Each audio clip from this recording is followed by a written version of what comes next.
Avez-vous déjà eu l'impression d'être totalement submergé par le bruit autour de vous, ce flot incessant d'opinions, d'attentes et la pression constante de devoir suivre le rythme?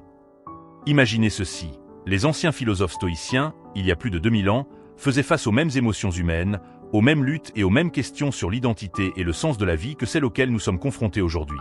C'est fascinant, n'est-ce pas, de voir à quel point la sagesse des siècles passés reste profondément pertinente dans notre monde moderne et effréné?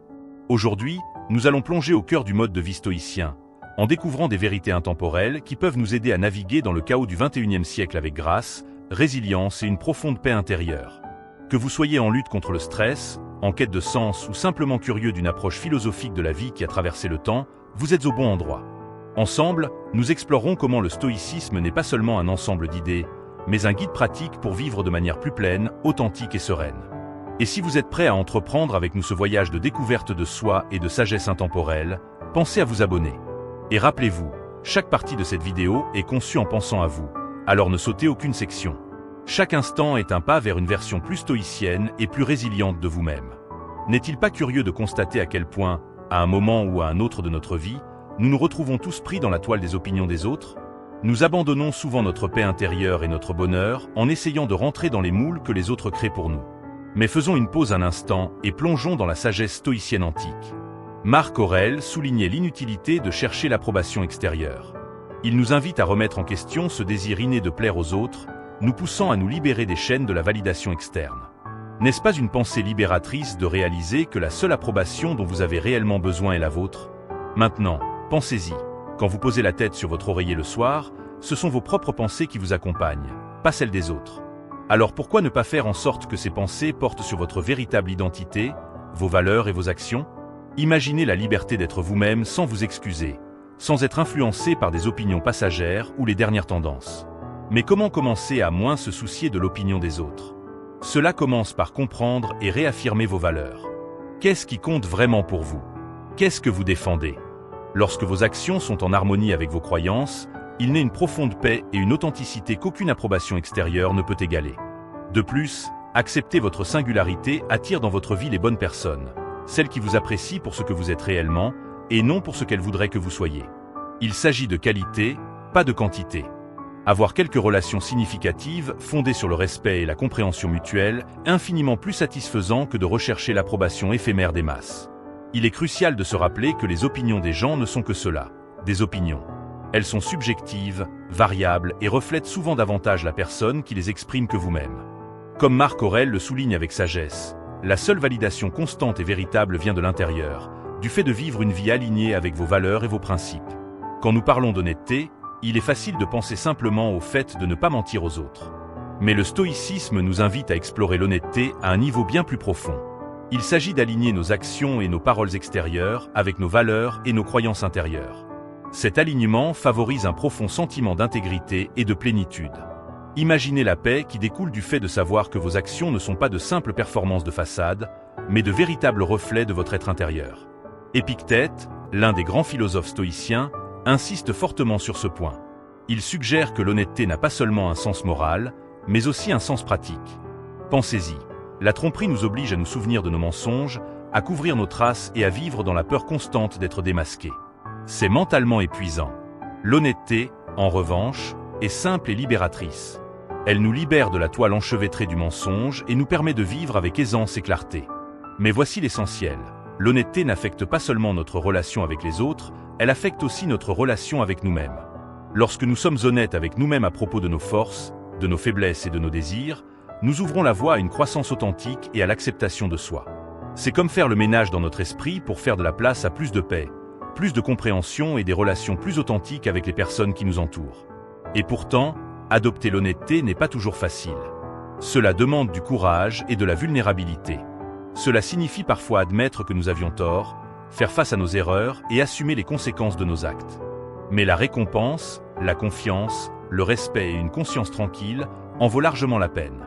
Alors comment cultiver cette vertu dans notre vie quotidienne? Cela commence par de petits pas pratiquer la transparence dans vos interactions. Réfléchissez à votre journée et reconnaissez les moments où vous n'avez pas été totalement honnête. Demandez-vous pourquoi et comment vous pouvez vous améliorer. Rappelez-vous, c'est un cheminement, et chaque pas vers l'honnêteté est un pas vers une vie plus sereine et plus pleine de sens. Nous avons tous ressenti cette piqûre, cette réaction immédiate lorsque les paroles ou les actions de quelqu'un nous touchent là où ça fait mal. Sénèque, avec sa profonde compréhension de la nature humaine, nous rappelle de regarder au-delà de la surface. Il suggère que lorsqu'une personne agit d'une manière que nous trouvons blessante ou offensante, ce n'est souvent pas vraiment à propos de nous. Les gens agissent en fonction de leur perception, de leur lutte et de leur histoire. C'est comme si chacun avançait dans le monde avec une paire de lunettes uniques qui colorent la façon dont il voit tout autour de lui, y compris nous. Pensez maintenant à un moment où vous avez vous-même répondu sèchement à quelqu'un ou agi d'une manière qui ne vous ressemblait pas vraiment. Il y a de fortes chances que vous traversiez autre chose, du stress, de la peur, de l'insécurité, ou peut-être que vous passiez simplement une très mauvaise journée. Si nous pouvons reconnaître cela en nous-mêmes, pourquoi ne pas accorder la même compréhension aux autres? Ce changement de perspective, que Sénèque préconise, concerne l'empathie, mais aussi l'autopréservation. Lorsque nous cessons de tout prendre personnellement, nous nous détachons de la douleur inutile qui vient du fait de croire que toutes les actions des autres sont dirigées contre nous. C'est comme poser un lourd fardeau que nous portons depuis longtemps. Soudain, nous pouvons respirer, bouger et vivre plus librement. Mais comment y parvenir concrètement? Comment arrêter de prendre les choses personnellement, surtout lorsque nos émotions sont déjà à fleur de peau? Cela commence par une pause. Lorsque vous sentez cette montée de blessure ou de colère, faites une pause. Prenez une respiration. Rappelez-vous les paroles de Sénèque. Cela n'a peut-être rien à voir avec moi. Ce simple acte de pause peut empêcher une spirale réactive et vous donner l'espace nécessaire pour choisir une réponse plus réfléchie. Il s'agit aussi de développer la résilience et la compréhension. Plus nous nous rappelons que nous n'avons pas une vision complète de ce que traverse quelqu'un d'autre, moins nous sommes susceptibles d'être blessés par ses paroles ou ses actes. Et quand nous sommes blessés, car cela arrivera, nous pouvons le considérer comme un terrain d'entraînement pour nos principes stoïciens. Demandez-vous, qu'est-ce que je peux apprendre de cela? Comment cela peut-il m'aider à grandir? En adoptant cette approche stoïcienne, nous protégeons non seulement notre paix intérieure, mais nous nous ouvrons aussi à des interactions plus compatissantes et plus profondes. Nous devenons moins réactifs, plus compréhensifs et d'une certaine manière, plus connectés à l'humanité de chaque personne que nous rencontrons. Marc Aurèle écrivait souvent sur la patience. Il ne la voyait pas comme une attente passive, mais comme un engagement actif avec le moment présent, quel qu'il soit. Pour lui, être patient revenait à enfiler une armure contre les épreuves de la vie, transformant les irritations potentielles en leçons d'endurance et de calme. Pensez-y, lorsque vous êtes coincé dans les embouteillages, il y a une forme de liberté à accepter que vous ne pouvez pas aller plus vite que les voitures devant vous. C'est une occasion d'écouter votre musique préférée, un livre audio ou simplement vos propres pensées. Ce changement ne modifie pas la circulation, mais il change la façon dont vous la vivez, transformant un poids frustrant en un moment de paix, voire de plaisir. De même, lorsque vous faites face à une personne difficile, imaginez que, au lieu de réagir avec irritation ou colère, vous répondiez avec patience. Vous vous accordez un moment pour comprendre d'où elle vient, pour reconnaître que son comportement a plus à voir avec ses propres luttes qu'avec quoi que ce soit d'autre. Cela ne signifie pas accepter un mauvais comportement, mais y répondre avec calme et réflexion, ce qui désamorce souvent les tensions et conduit à de meilleurs résultats pour tout le monde. La patience, au sens stoïcien, consiste à embrasser l'instant présent plutôt qu'à lutter contre lui. Il s'agit de voir le retard, l'ennui ou l'obstacle comme faisant partie du chemin, et non comme une déviation. Chaque moment d'impatience est une occasion de pratiquer, d'approfondir votre compréhension du stoïcisme et de cultiver un esprit serein. Mais comment cultiver cette patience dans notre vie quotidienne? Cela commence par la conscience. Reconnaissez lorsque l'impatience commence à bouillonner en vous. Puis faites une pause. Prenez une profonde respiration. Rappelez-vous Marc Aurèle et les innombrables autres qui ont affronté des épreuves bien plus grandes avec patience et dignité. Une autre étape pratique consiste à ajuster vos attentes. Souvent, notre impatience provient du fait que les choses ne se déroulent pas selon notre plan. Mais si nous nous rappelons que nous ne contrôlons pas tout, seulement notre réponse aux événements, nous pouvons fixer des attentes plus réalistes et trouver la paix dans le déroulement de la vie, quelle qu'en soit la forme. Voyez chaque épreuve de patience comme une opportunité et non comme un obstacle. Comme un muscle qui se renforce avec l'exercice, votre capacité de patience grandit chaque fois que vous la choisissez plutôt que la frustration ou la colère. Et les récompenses sont immenses. Un esprit plus calme, moins de stress et une réputation de personne posée et réfléchie, même dans des situations difficiles. Épictète connaissait bien l'adversité et l'intégrité. Il ne se contentait pas d'enseigner le stoïcisme en classe, il le vivait chaque jour et encourageait ses élèves à faire de même. Incarner sa philosophie, c'est faire de sa vie un témoignage de ses valeurs. Laissez ses actions parler plus fort que ses mots. Imaginez l'effet d'entraînement que vous pouvez créer simplement en vivant selon vos principes. Lorsque vous faites preuve de bonté, même dans des situations difficiles, les autres le remarquent. Cela peut les inspirer à agir avec bonté à leur tour. Lorsque vous démontrez de l'intégrité en refusant de compromettre vos valeurs, vous établissez une norme pour ceux qui vous entourent. Et lorsque vous affrontez l'adversité avec résilience, en maintenant un comportement calme et posé, vous pouvez devenir une lueur d'espoir pour ceux qui luttent. Mais comment faire concrètement? Comment devenir un exemple pour les autres? Cela commence par l'autoréflexion. Prenez un moment pour considérer les valeurs qui sont vraiment importantes pour vous. Quels principes voulez-vous voir guider votre vie? Une fois que vous avez cette clarté, efforcez-vous d'aligner vos actions avec vos valeurs. Voici une version condensée, fluide et fidèle au sens, autour de 9000 caractères. Il s'agit de faire chaque jour des choix conscients qui reflètent qui vous êtes et ce que vous défendez. Bien sûr, personne n'est parfait. Nous avons tous nos moments de faiblesse et nos erreurs de jugement. Mais être un exemple ne consiste pas à être parfait. Cela consiste à faire un véritable effort pour vivre selon ses idéaux, même quand c'est difficile. Et lorsque vous trébuchez, il s'agit d'assumer vos erreurs, d'en tirer des leçons et d'avancer avec encore plus de détermination. Un autre aspect clé du fait d'être un exemple, c'est la constance. Il ne s'agit pas seulement de faire ce qui est juste quand c'est facile ou quand les gens vous regardent, mais d'être cohérent avec vos valeurs, que vous soyez sous les projecteurs ou seul. Cette constance bâtit la confiance et le respect. Inspirons-nous d'Épictète et efforçons-nous d'être des incarnations vivantes de notre philosophie, que ce soit la bonté, l'intégrité, la résilience ou toute autre vertu. Donnons-lui vie dans nos actions. Rappelez-vous, vous avez le pouvoir d'inspirer et d'avoir un impact positif sur le monde qui vous entoure. Où que l'on se tourne, réseaux sociaux, médias ou interactions quotidiennes, il y a un flot de négativité, de critiques et de haters. Cela peut être épuisant, mais ils n'ont pas à dicter votre bonheur. Marc Aurèle parlait de la citadelle intérieure, une forteresse en vous qu'aucune négativité extérieure ne peut franchir à moins que vous ne le permettiez. Vous avez le pouvoir de créer un espace de paix en vous, quelles que soient les tempêtes extérieures. Nous ne pouvons pas contrôler ce que les autres disent ou font, mais nous pouvons contrôler notre réponse. Nous pouvons choisir de ne pas nous engager, de ne pas internaliser leur négativité et de ne pas laisser cela troubler notre paix. Souvent, ceux qui attaquent luttent avec leurs propres blessures et insécurités. Comprendre cela ne justifie pas leur comportement, mais cela permet de répondre avec compassion plutôt qu'avec colère.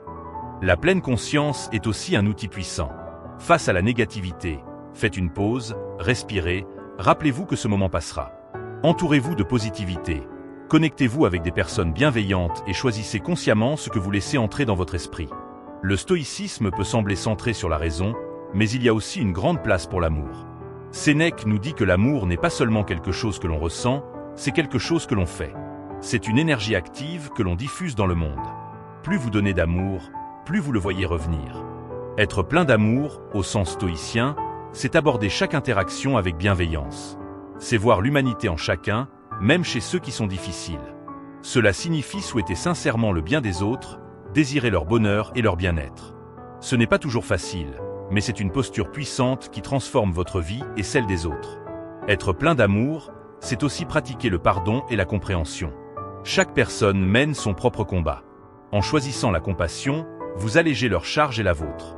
Le stoïcisme nous enseigne aussi à cultiver une relation aimante avec la vie elle-même, à apprécier les choses simples et à embrasser les détours de l'existence.